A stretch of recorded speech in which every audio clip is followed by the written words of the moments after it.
আসসালামু আলাইকুম প্রিয় শিক্ষার্থীরা, আজকে তোমাদের জন্য গণিতের নবম অধ্যায় ত্রিকোণমিতি অংশ নিয়ে আসছি। তো এই অধ্যায়ের আজকে শুধু সূত্রটা শিখব, তবে সূত্র মুখস্থ করব না, আমরা বুঝে বুঝে করব। চলুন শুরু করা যাক। ত্রিকোণমিতিক বিপরীত সম্পর্কগুলি। আমরা জানি যে ত্রিকোণমিতিক সূক্ষ্মকোণী ত্রিকোণমিতিক অনুপাত হচ্ছে 6টা। সেটা আমি ষড়ভুজের মাধ্যমে করব। প্রথমে আমি একটা ষড়ভুজ আঁকবো। ষড়ভুজ,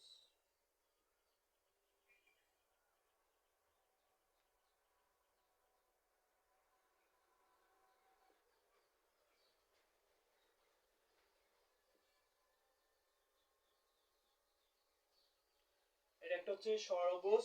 প্রথমে আমি এখানে টেন থিটা দিব। এখানে টেনের বিপরীত হচ্ছে কি থিটা, কট থিটা। আবার এখানে আমি কি বসাবো, সাইন থিটা। সাইনের বিপরীত হচ্ছে কোসাইক থিটা। এখানে আমি কি দিব, কস থিটা। কসের বিপরীত হচ্ছে সেক থিটা। তার কেন্দ্রবিন্দুতে আমরা 1 দেব। এখন দেখুন, প্রথমে একটা ষড়ভুজ আঁকবেন। এই ষড়ভুজের আমি 6টা অনুপাত দিয়েছি। প্রথম দিয়েছি tan theta, sine theta, cos theta, cot theta, cosec theta, sec theta. সর্বপ্রথম আমি এখানে সাইন থিটার সূত্রটা বের করব। বিপরীত 1 নম্বরে সাইন থিটা লিখবো। এখানে সাইন থিটা, যখন এই সাইন থিটা থেকে যখন আমি এদিকে যাব, যেটা শুরুতে পড়বে সেটা যাবে উপরে, আর যেটা পরে আসবে সেটা যাবে কোথায়, নিচে। যেমন সাইন থিটা থেকে যখন আমি এদিকে যাব, দেখুন এখানে কত 1 1 যাবে উপরে, তারপরটা কি কোসেক থিটা, সেটা যাবে কোথায়, নিচে। কোসেক থিটা, তাহলে হচ্ছে সাইন থিটা ইকুয়াল টু হচ্ছে 1 বাই কোসেক থিটা। সেম সাইনের বিপরীত হচ্ছে কি, কোসেক। যখন আমি কোসেক থিটা থেকে আসবো, দেখবেন এদিকে আসবে, তাহলে আমি এখানে কোসেক থিটা লিখবো। Cosec theta equal two, cosec theta থেকে যখন আমি এদিকে আসবো, আমার শুরুতে কি পড়তেছে 1, তাহলে 1টা যাবে উপরে, আর এখানে সাইন থিটা যাবে নিচে। দাঁড়াচ্ছে কি, যে cosec theta equal to 1 by sine theta. এখন 2 নম্বর অংশ,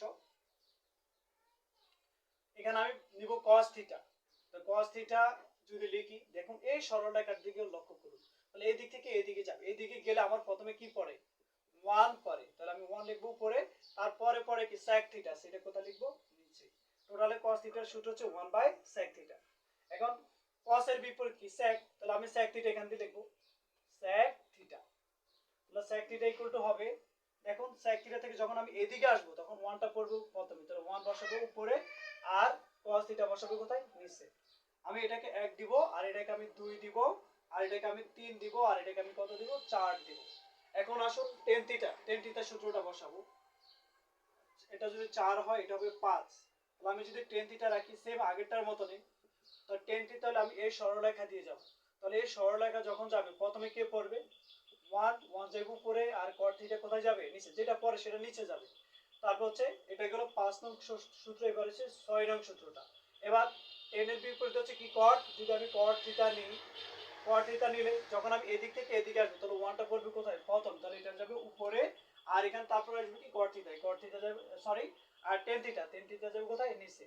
এর টোটাল আমার এখানে বিপরীত কয়টা অনুপাত, 6টা। যেমন এখানে বলছে ত্রিকোণমিতিক বিপরীত সম্পর্কগুলি।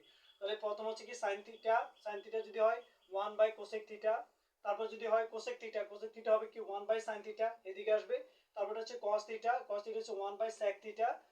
আবার যদি sec থিটা নিই, sec থিটা সমান হবে 1 বাই cos থিটা। তারপর হচ্ছে কি টেন থিটা হবে কি 1 বাই cot থিটা। আবার cot থিটা যদি নিই, cot থিটা হবে কি 1 বাই টেন থিটা। এখানে টোটাল হচ্ছে আমার অনুপাত কয়টা, 6টা। এটা হচ্ছে আমার ত্রিকোণমিতিক বিপরীত সম্পর্কগুলি। টোটাল এটা মনে রাখবে।